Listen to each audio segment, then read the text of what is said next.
Hey, good morning. I just want to give you a word of encouragement this morning and let you know that I'm praying for you, and I ask that you would continue to pray for each other because we're in some difficult times. We're in some times where right now we're all frustrated, we're all tired. We just want this thing to end. And a lot of us are wondering, did we overreact? Did we underreact? There is a lot to consider in these times, and it's important that we consider all the things that are happening. But I want to really encourage you to realize that how you react, how we react, matters. It's going to make a difference to how this is handled. It's going to make a difference to our witness in the world. It's going to make a difference to how we are able to actually engage in the things of this world, even beyond this COVID situation. Let me read you something that Paul wrote to the Thessalonians. In 1 Thessalonians 5, 6 through 7, he says, "So then, let us not fall asleep as others do, but let us keep awake and be sober. For those who sleep, sleep at night, and those who get drunk at night." Now, getting drunk actually has a lot to do with what's happening here today. Because a drunk person is a person, if you've ever been around one, who's emotionally hijacked.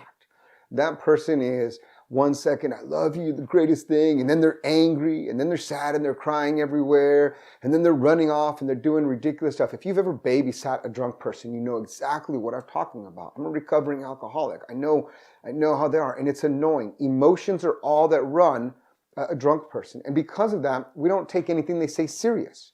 We don't take them with any consideration, and in fact, if anything, they just become annoying to us.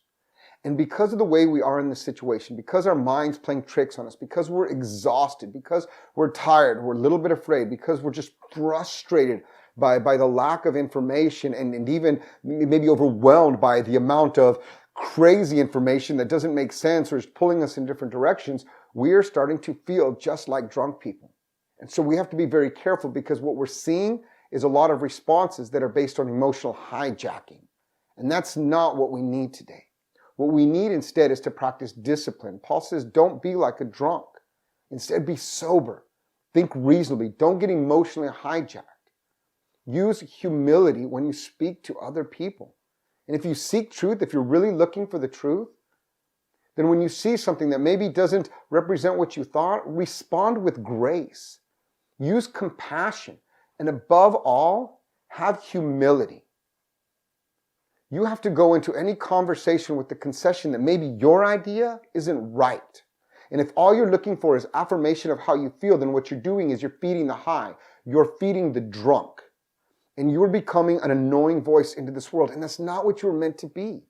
The world needs you. The world needs you to be light, not to be darkness. And the light can't come if you're emotionally hijacked. We need to be of sober thought. We need to be those who present light into this world. And so I want to encourage you, don't be emotionally hijacked. Don't be a person who gives up reason and logic and evidence for the sake of conspiracy theories or unreasonable thoughts. It's okay to look into stuff. It's okay to consider what might be happening. But the world needs you to be light. And you can't do that if you're drunk. It's something worth considering.